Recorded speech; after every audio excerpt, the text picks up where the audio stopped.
Hello there, and welcome to our Honoring Service web series. Today, I'm so delighted to have Michael Komorous join us today. He's the senior advisor at George Mason University, and he has a huge resume beyond that. And I say that as another fellow pilot, knowing that this pilot, him being a pilot is the least impressive thing about him. He has over 24 years in the Air Force, retired as a colonel. He's deployed to Africa, the Middle East, and Europe, commanded stateside, and then his final assignment was still in legislative affairs in the Pentagon under the Secretary of Defense's office. After his time in the military, he's continued to find ways to serve, telling stories as not only a photographer, but also the founder and host of the Voice for Valor podcast. Michael, I don't know how you have the time to do all of this stuff, but I'm really thankful that you're sharing your time with us this morning. Gerald, thank you so much for having me on your show. I look forward to it. But yes, my wife asks me the same thing. Why are you doing so many things? And it's just because service has shaped me in a way that I want to continue to serve others, even though I've retired from the military. So, brother, let's talk about that service, right?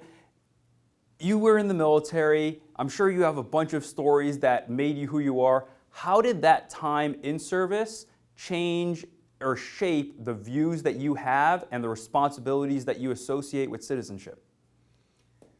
Boy, when I was a young kid, my dad was really into civics, and I wasn't. I don't know, maybe just from a historical standpoint, I didn't like to study history. I was a fan of sports, statistics, and then as I aged and started to realize how important politics were and how this whole process works to get people voted into office, I took that skill set of memorizing baseball statistics and turned it into understanding how politics work. I wish I would have learned it at an earlier age. You know, they have these debate teams and all these other programs for young kids. I never participated in that. I just wanted to play baseball and have a good time. But as I grew, like I said, and became a senior leader in the military, you realized we are part of a big political process.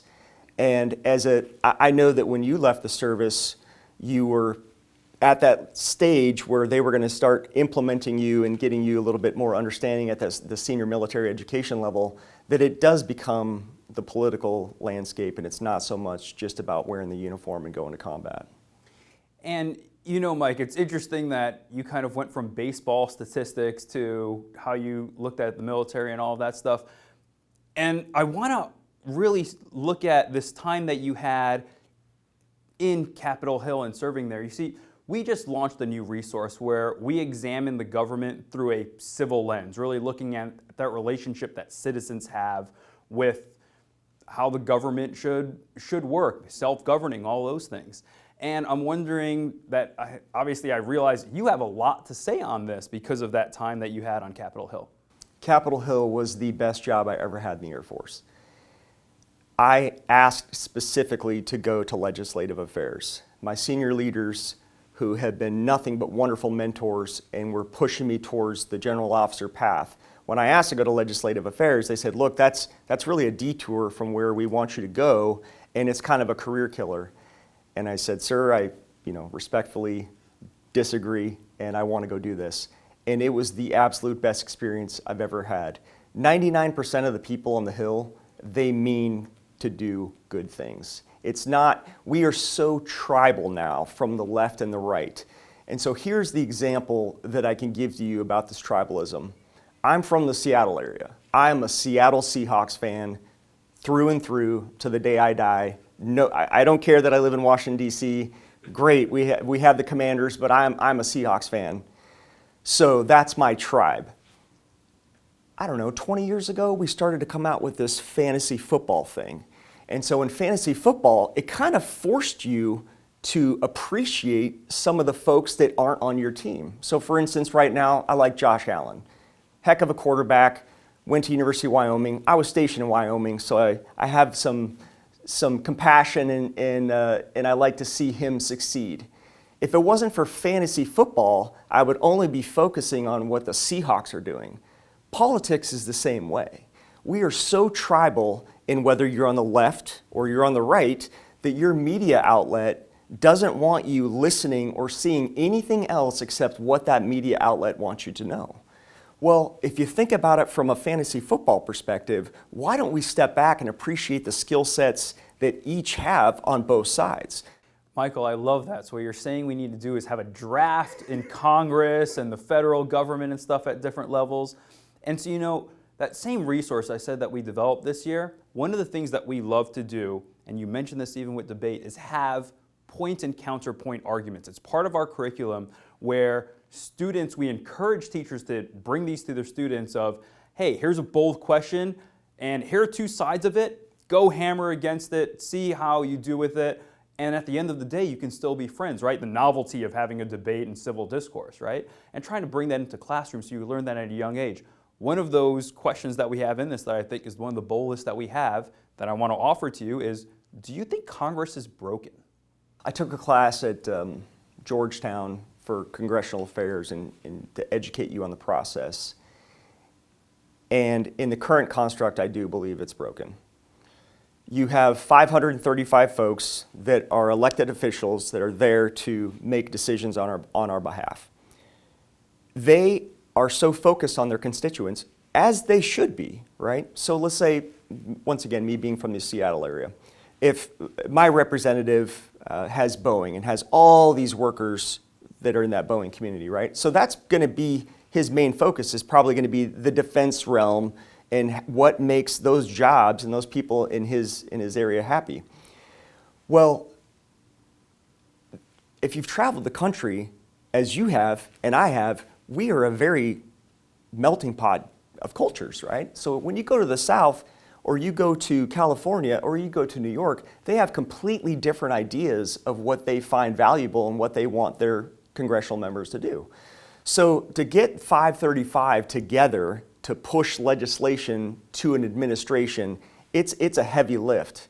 And then we have so many lobbyists and we have so many outside influences that are impacting that. Once again, the Seattle example, I have no idea who is funding his campaign. This is not an attack on this particular member at all. He's a wonderful man. I have nothing but respect for him. But I can only imagine that his coffers are filled by Boeing and whoever the major corporations are in his area. That has a direct impact on how you vote on the Hill. I mean, that aspect of who is influencing what and how much influence they're buying or otherwise is definitely something to look at.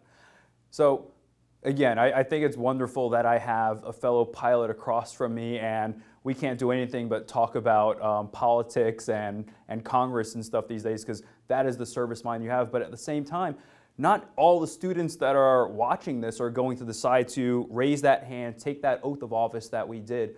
How would you encourage young people to strengthen their communities and serve today? There are so many ways to serve. I tell kids, anybody that is willing to listen to me, my wife says, here he goes again on his recruiting pitch. It's not just recruiting for service. Working at your church, working at your local neighborhood community center. For instance, in my homeowners association, we have things that are dilapidated in the neighborhood, leaning light poles or leaning mailboxes.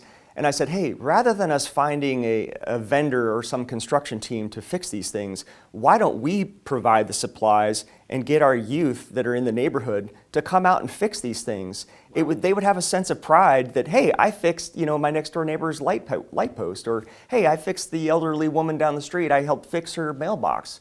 So those types of things, they create community that we're just so detached from now, which is really, it's sad. And it occurs to me that you have tons of stories about how these incidental things that maybe don't have to do directly with what you were planning on have opened so many doorways for you in that way, where you serving and trying to do things for other people in some way or another has led to almost additional chapters and segments of your life. Is there anything you want to share on that? Well, the thing about service that I feel that I've cracked the code on service, leadership, happiness, is you can bring the left and the right together when they have a common goal. So during COVID, I had members of my team that were very fearful of taking the vaccine, and then I had members that were open and willing to take the vaccine. Well, unfortunately, we're flying all over the world, and every country has different rules. So you have to break it down to the mission.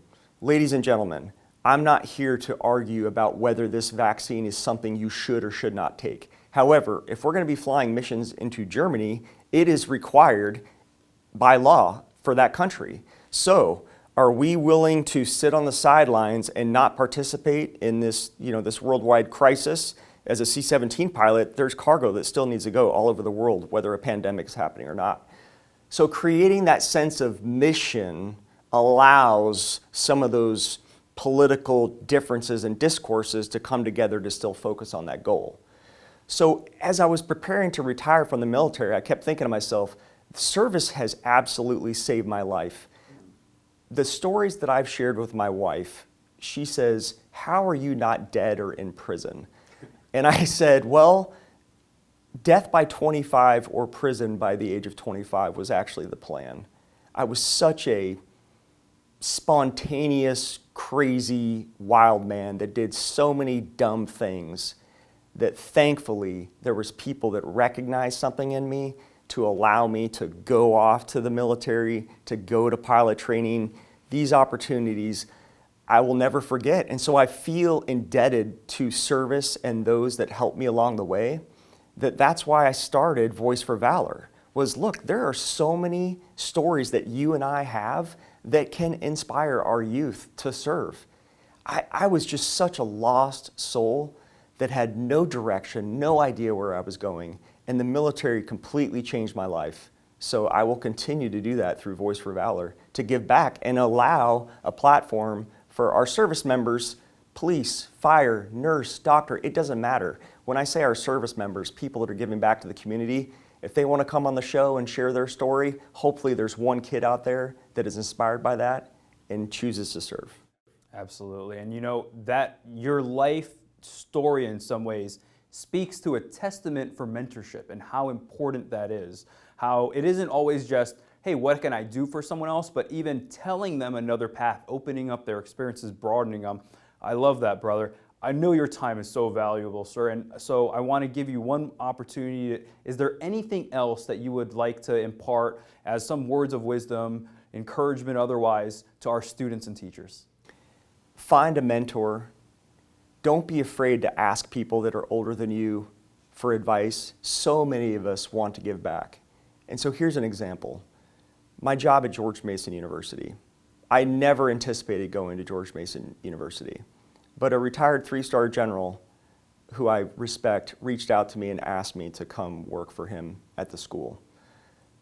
That general officer was the F-16 pilot on 9/11 who was directed to shoot down Flight 93 over Pennsylvania if it turned back towards the cities. And I know you can appreciate this living in New York City and seeing the towers from your own backyard. So here's a man and his female wingman that are following this airplane to ensure that it's not going to harm others. Think about the conversation in your mind of, I'm willing to sacrifice my life and crash my F-16 into this airplane and kill hundreds of innocent people on this airplane for the greater good of America. When somebody like that asks you to come work for them, how can you say no? He is such an amazing mentor and somebody that I will always look up to because of those decisions that were so critical in our nation's, the protection of our nation. So he's a mentor. He's somebody that I will always look up to. And so don't be afraid to find these people because they really do want to help shape your future. A very large, heroic mentor at that as well. And it's important to realize that, and I'm pretty confident that I can say that he is not someone that would use the word hero to describe himself, as no person that we prescribe that word to does. And that's why it's even more important to recognize and remember those heroes that we do have and let them know, because they'll always think someone else is better at something, and there's always some qualifying statement we can make. Mike, thanks so much for joining us today. I really appreciate your time. For those of you that want to catch more of the stories that we've kind of been talking about, Mike had me on his Voice of Valor podcast, and we talk a lot about BRI, and we even get into some Army things at that. please give that a check. And thanks again for joining us, Mike. Thank you so much for having me. Appreciate it.